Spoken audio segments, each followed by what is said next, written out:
What's up, boys? It's the Dual Factory once again with another video. This time I'm going to give you my regional report for this last regional I went to. It was on October 14th, so it was on a Saturday, and this video is going up on a Wednesday. It took me a little bit to get to the regional report. I've had some other videos I had to upload for you guys that I've been really busy the last couple days, so this kind of had to be put on hold. I wanted to make sure to get this up before the new set comes out, so that way you guys got to see what I was playing for this format. And then I think I'm going to post another profile of this deck for you guys in the later week when Double Helix becomes legal for Spirals and we have a bunch of new cards, so that way you can see how this deck kind of adapts to that. But that being said, I did play Invoked Windwitch. I know I had been talking about how I thought Pendulum Magician was the best deck of the format currently. However, I didn't want to spend all day playing mirror matches, and I ended up playing 5 Pendulum Magician that day. So I wanted to play something I thought that was really good against Pendulum Magician that should beat it naturally, and this deck honestly was really good. Throughout the day, my final record against Pendulum Magicians, out of the 5 I played, I should have finished 4-1, but I finished 3-2 against them. The first one I lost to was just a misplay, and it was a stupid misplay, so the loss was completely preventable. And then the second one, he won the dice roll, which isn't an excuse, but it does hurt for this deck to go second. And he just opened the stones game through. I mean, like, the absolute stones. But enough about that. Let's go ahead and get into the deck profile. I'll show you guys what I played for this last regional I went to. My final record, by the way, was X3. I started off the day with a loss, and then I took another one round 5, and then my last one was round 8 on the bubble. So that kind of sucked. But I thought it was really good for only having like 3 to 4 hours of prep and only a couple hours to sleep beforehand. So anyway, I played 3 copies of Alistair. In the past, when I play this deck, I know I've gone down to like only playing 2 copies, or playing like 1 copy, it's just different, and then playing copies of the field spells to get to it. But honestly, you want to see this card in every opening hand. In every game that you have a copy of at least one Alistair, especially playing Desires, the game is always winnable. So I wanted to make sure I always saw it, so I thought 3 was the correct number to play. For the Wind Witches, I played 3 Ice Spell. This is the best one. You want to open it. If you don't see Alistair, this is the other card you want to play. Plus, like, this is a card that's honestly really good into playing through back rows. Like, for example, I can't tell you how many times that day I opened Ice Spell and I opened Alistair, and I would do the Ice Spell play first and then force my opponent to deal with that. And then be able just to stick a Raijin on board and they couldn't deal with it. So this card's really good. And then as just basic engine requirements, 2 Glass Spell. It's not the worst to open, but it's not what you want to see in your opening hand. So there's that. And then the Garnet, you want to say. And then the only other normal summon I should say I played in the deck was 1 Blue Boy, because I am playing the Spellbook engine. You don't always open Alistair, and when you open Secrets, you at least want a Spellcaster to search, so that way you can still resolve knowledge, and this fits a little perfectly, but you don't need any more copies. 1's perfectly fine. And then for extenders, per se, I played 3 copies of Gofu. So, I've never been a huge fan of this card, but as of right now, I particularly like it in this deck, because the best opening that I had all day long was Gofu and Alistair. And Gofu and Alistair allowed me to go turn 1 Decode Talker and turn 1 Mechaba all on the same turn. And Mechaba is really hard for a lot of decks to deal with just because it's such a powerful effect. Being able to stop Spell Trap or monster effects and banish them, that is huge. But not only that, in the Pendulum matchup, Decode Talker is surprisingly good. Being able to prevent the Time Pendulum Graph from destroying your cards because it targets. And then once you use the Mechaba negation in turn, it just becomes tribute fodder for Decode Talker. Because the idea of this deck is you're just going to keep grinding them out with boss monsters out of your extra deck anyway by invocation every turn. So this card has incredible synergy with it. Plus providing the Proxy Dragon for the Light from Mechaba is huge too. So I thought it was sketchy at first, but as the 3 of it was really good. And then on to the hand traps. I played 3 copies of Ash. This hand trap was actually really, really good all day. Like, yeah, I'm not a huge fan of hand traps, but, like, it was just good around the board all day. And then, like, for example, against the Pendulum Magician matchup was where it really shined. I kept ashing the Star Pendulum Graph Search, and then I would also ash, if my opponent opened weak and only opened, like, a the only monster the Pendulum was Harmonizing, I would instantly just ash the Harmonizing. But 9 times out of 10, when they set Star Pendulum Graph, that's what I would ash, and it would win me the game outright. So this hand trap was really good. And then the one copy of Maxi, I only saw it once all day, but the one time I did see it, it did win me the game. I'm still convinced I'm going to play it.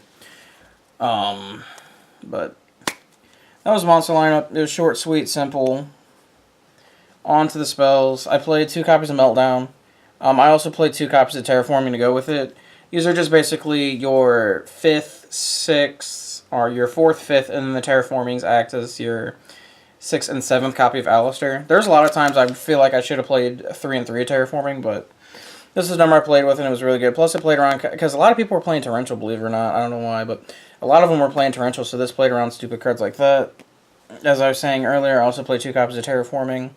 I might bump these up to 3 and 3, just because of how important it is to open Alistair, but these numbers worked out fine for me.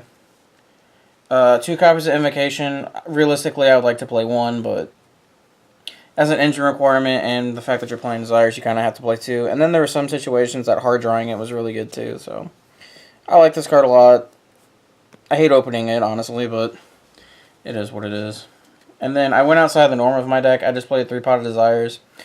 I just kept telling myself this card says draw 2. And I know we've killed that meme, but it says draw 2, and a lot of the game, you want to open it. Like, I know you realistically don't want to resolve 2, but, like, the card's so powerful. Like, those extra cards really just make the difference. So, I went ahead and went up to 3, and I really liked it. And then for the spellbook stuff, 2 Spellbook of Secrets, 2 Spellbook of Knowledge. I know a lot of people are starting to, like, not like this engine, and, I mean, I can see why, but, like, it's the same thing as Pot of Desires. This is Pot of Greed. Like, you want to play it. And, like, it's a searchable Pot of Greed. So, like, it's like, those extra cards really, really make the difference. I can't stress that enough. So, there's those. And then the surprisingly good card was Cosmic Cyclone. So I am not a huge fan of back removal in the main deck. A lot of you guys know that, for those of you who are subscribed and watching my channel for a while now. They don't let you combo, they don't advance your game state, and the only thing they do is take away a card from your opponent, which essentially you're taking a card away from yourself too, which could have been a potential combo piece that went into breaking your opponent's board. But it was incredibly good against Pendulum Magician, being able to hit their important scales, such as like their double iris to get the search for the graphs, or being able to hit the time pendulum graph. What was another example I played against? I played against Orbital Highlander BA, that deck was really lit, I'm not going to lie to you, but hitting like Fog Blades was really good. What else did I played 5 Pendulum Magician, I played the Orbital Lander BA, I played Exodia, that was kind of funny. And then, what was that other deck? Because I know it was really good in that matchup too. Just hitting random cards. I cannot think of it to save the life of me right now. But this card was just really good all day. I think it's really good to play 3 of them in the main. And that was the spell cards onto the traps. This was kind of weird too. I played 2 Solemn Strikes and a Warning. So there's a lot of situations where a strike was better than Warning. But my theory of playing the 1 Warning over the 3rd Strike is because this can actually stop a Masterpiece summon. Although that never came up because I never played a single True Draco deck at all. Everyone was playing Pendulum Magician. So, I guess it didn't really matter in the grand scheme of things, but that was the whole theory behind it. But this is a good lineup. I want to change it. This was the card I was really iffy about. 2 copies of Dimensional Barrier in the main. Just because it is so terrible against True Draco. Like, it is just absolutely horrible against True Draco, because it does nothing and it accomplishes nothing. And I saw a lot of True Draco there when I got there, so I got really nervous. But like I said, all day I did nothing but play Pendulum Magician all day, and this card just blew them out, because it just basically puts a hold on their turn. Like, you just flip it and like they can't do anything, and then it just allows you to put more pressure on the board. Especially if you open Gofu, because then you're just putting multiple fusion monsters that they can't deal with. So that card was surprisingly good. And then I played 2 copies of Quaking Mirror Force. The idea was behind this is because everyone's playing Ash in the main deck. And a lot of game pushes, like, they're pushing really hard with multiple monsters. So you can flip Quaking, put all their monsters face down, and then fuse the following turn for Purgatory. Oh, I played Infernoid. It was really good against Infernoid. the Cosmic Cyclone it is. However, back to the point of Quaking Mirror Force, is when you flip all their monsters face down, you can go into another fusion monster safely. And then since everyone's playing Ash, I actually did it twice where I Quaking someone for 3 or 4 monsters and then made Purgatorio the following turn and then just blew out their board for huge damage. So that card was surprisingly good, but it came out almost every game 2 and 3, or it didn't come out until my opponent saw me flipping on him. And that's it for the main deck. On to the extra. I had my boy Itachi on top of it this time because we gave Bay a break, so my boy was on top. And then I actually played a lot of links, or I shouldn't say a lot of links, but I played 2 Deco Talker. I didn't get a whole lot of testing, so I initially thought that 2 was necessary.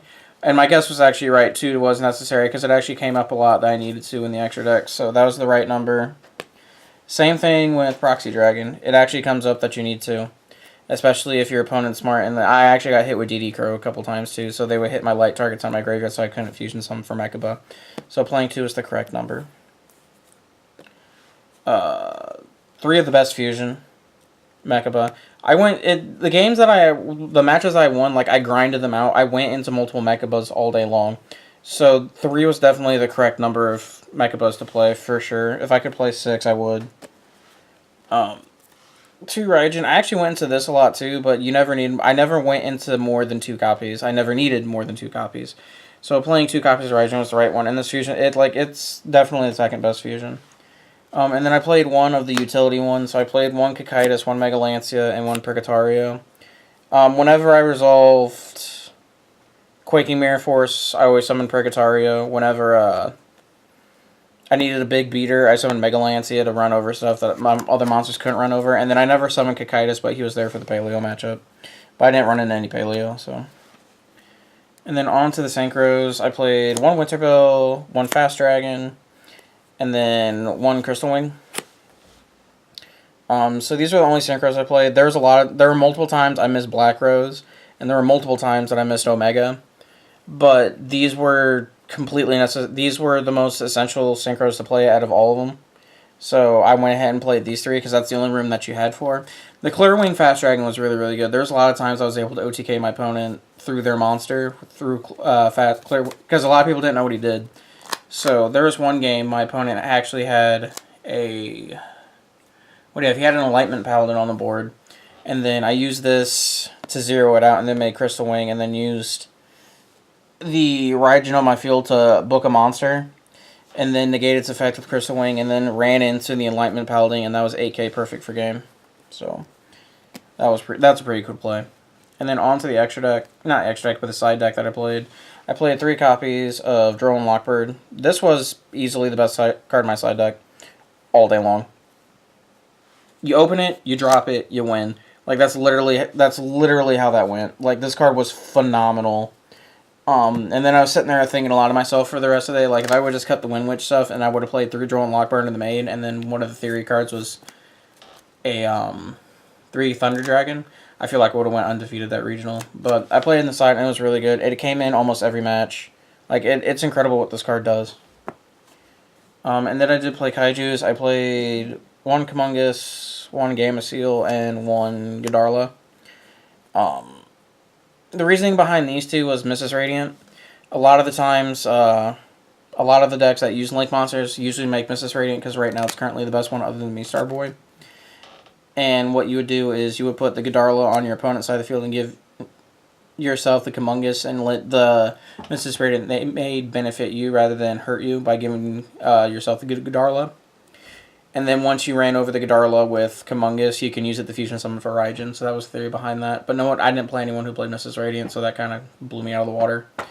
And then I played 1 copy of Kumungus, not Kumungus, but Gameciel, because it was the weakest one that you could run over. And Mechaba could run over it, and if you need to, it could crash heads with Raijin. So that was kind of the theory behind that. And then I also played the 1 copy of Slumber because it's that one. I only resolved it once, but when I resolved it, it was really good. The least seen card in my side deck was Anti-Spell Fragrance. I never once drew it the entire event, even though I sided it against every Pendulum matchup. But ultimately, it didn't matter. But this card's phenomenal. I really like it, so I'd continue to play it. I thought this card was going to be really good. Especially the matches that I was going to go first after I won game 1. But I never one-sided it in. I never wanted to see it. I'm probably going to cut it for something else. But in theory, this was good, but I never wanted it. And then one-dimensional barrier and the third copy of Strike. This is just if I knew I was going to go first.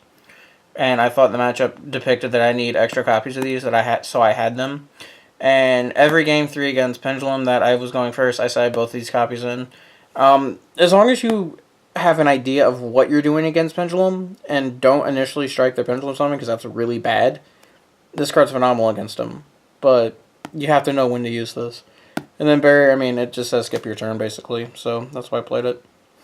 And that was my regional report of Invoked Windwitch for the October 14th, 2017 regional.